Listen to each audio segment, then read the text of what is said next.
आज मैं किसी फाइनेंस के टॉपिक पर नहीं बल्कि एक ऐसे पर्सन के बारे में बात करने जा रही हूँ जो इंडिया के एक बेहद फेमस इंजीनियर, इनोवेटर और यूं कह ले कि एक ऐसी चीज जो कि हर बच्चे को समान रूप से मिलनी चाहिए, एजुकेशन रिफॉर्मिस्ट सोनम वांगचुक की बात कर रही हूँ।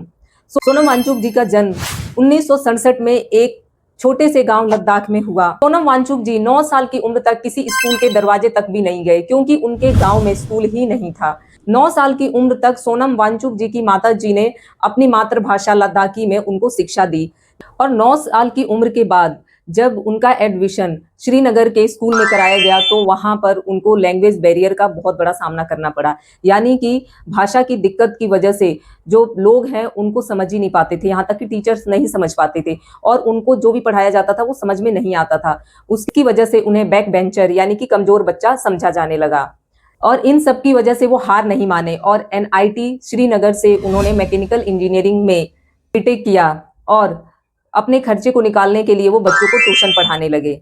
और इंजीनियरिंग के बाद जब वो लद्दाख आए तो उन्होंने ये देखा कि वहाँ के 95% जो बच्चे थे वो सरकारी एग्जाम में फेल हो रहे थे, जो कि उनको खुद को रियलाइज हुआ कि जैसे मेरे को लैंग्वेज प्रॉब्लम आई थी जब मैं पढ़ाई कर रहा था वैसे ही शायद इनको प्रॉब्लम आ रही है। और इस प्रॉब्लम को खत्म करने के लिए 1988 में इन्होंने सैकमोल यानी कि students educational and cultural movement of Ladakh की स्थापना की। ये स्कूल उन बच्चों के लिए है जो 95% जो बच्चे हैं जो फेल हो जाते थे, ये स्कूल उनके लिए था। ये एक ऐसा यूनिक स्कूल है जहाँ पे उन बच्चों को पढ़ाया जाता है जो कि एजुकेशन सिस्टम में फेल हो जाते हैं। यहाँ किताबी नॉलेज और रटने की बजाय प्रैक्टिकल लाइफ से जुड़ी हुई चीजों से सिखाया जाता है। उनको नए नए स्किल्स दिए जाते हैं जो वो प्रैक्टिकल करके और तब देखें और उसको समझे। सोलर एनर्जी और ऑर्गेनिक फार्मिंग यहाँ पे सिखाई जाती है। 3 इडियट मूवी में आमिर खान का जो फेमस कैरेक्टर पुंशुक वांगड़े, ये काफी हद तक सोनम वांगचुक जी के रियल स्टोरी से इंस्पायर्ड था।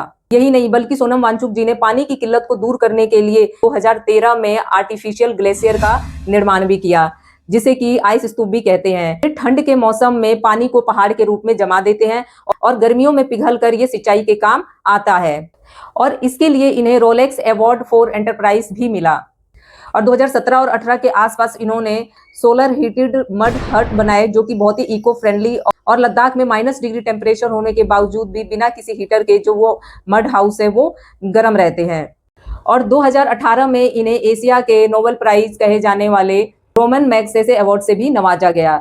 और आज 20 जुलाई सोनम वांगचुक जी ने क्या किया है ये सभी को याद रहेगा। Thank you.